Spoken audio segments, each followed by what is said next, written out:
As reports of coronavirus have spread across the U.S., so have incidents of anti-Asian violence. Amna Nawaz has more on that. The coronavirus's origin in China has caused a backlash against Asian Americans in the first 2 months since the first positive diagnosis here. From schoolyards to trips to the grocery store, some Asian Americans have reported verbal and physical attacks, and the FBI has warned of a potential surge in hate crimes still to come.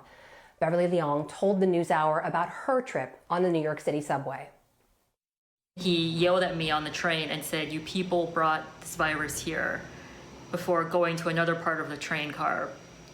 And I found that really unsettling. My parents, my friends, were all really on edge right now and kind of seeing how people react to us in public. Stories like Beverly's led to the creation of Stop AAPI Hate, an online hate crime reporting tool that's registered more than 1,000 incidents in less than 2 weeks. Cynthia Choi is the co-executive director of Chinese for Affirmative Action. She helped to launch the reporting website, and she joins me now. Cynthia, welcome to the NewsHour, and thanks for being here.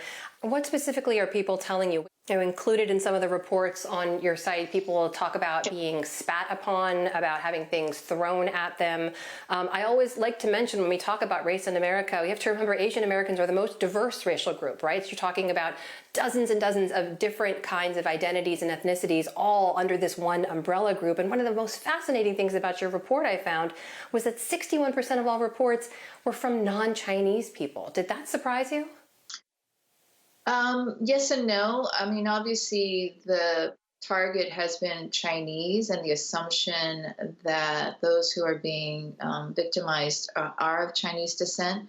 But our report shows that it's affecting and impacting all Asian Americans. And for the simple fact that there might not be a recognition of the distinctions, but the fact that it's the Asian face, it's the perception that we're foreigners, and that, again, we're all hosts of this infectious disease. And that's what's so troubling about it.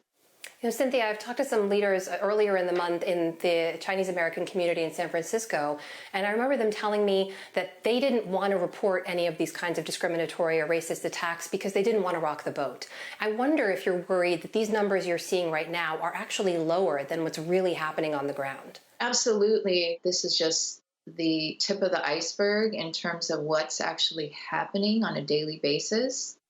And that we need to do better, I think, to reach those impacted populations, especially those that are less likely to report incidents to various agencies and are hesitant to report to law enforcement because of negative experiences or the feeling that nothing can be done about these incidents of hate. Cynthia, I got to ask you about some of the rhetoric coming from the highest office in the land. President Trump himself has publicly referred to the virus, linking it to China, despite the fact that health experts here and across the world have said that that kind of rhetoric is dangerous. I want to play for you really quickly his remarks from a recent briefing. This was on March 26th. I talk about the Chinese virus.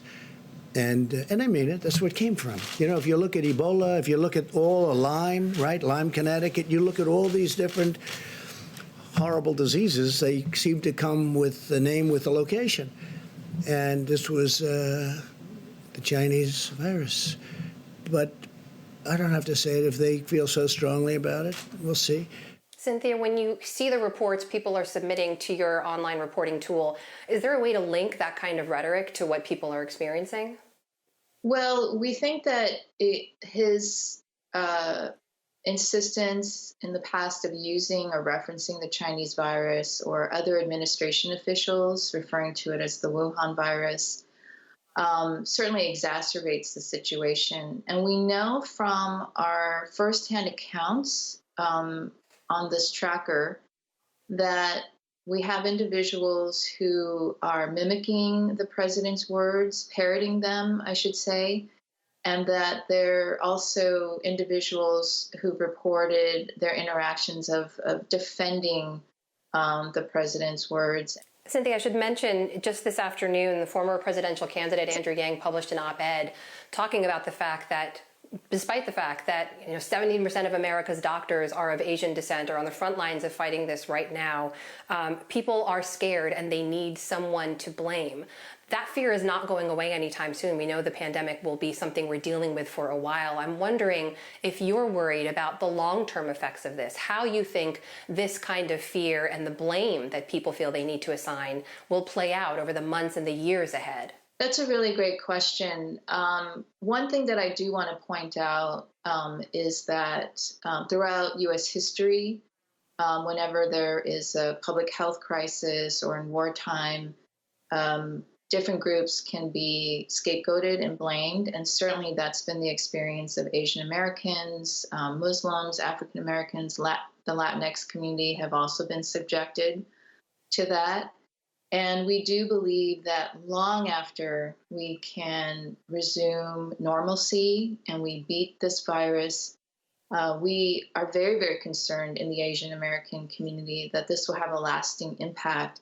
We have yet to understand the full extent of what it will mean to come out on the other side. We don't think that the anti-Asian sentiment that we're seeing now is going to go away. And we're going to need to address that as a society. We will indeed. That is Cynthia Choi, the Executive Director of Chinese for Affirmative Action, joining us tonight. Thank you.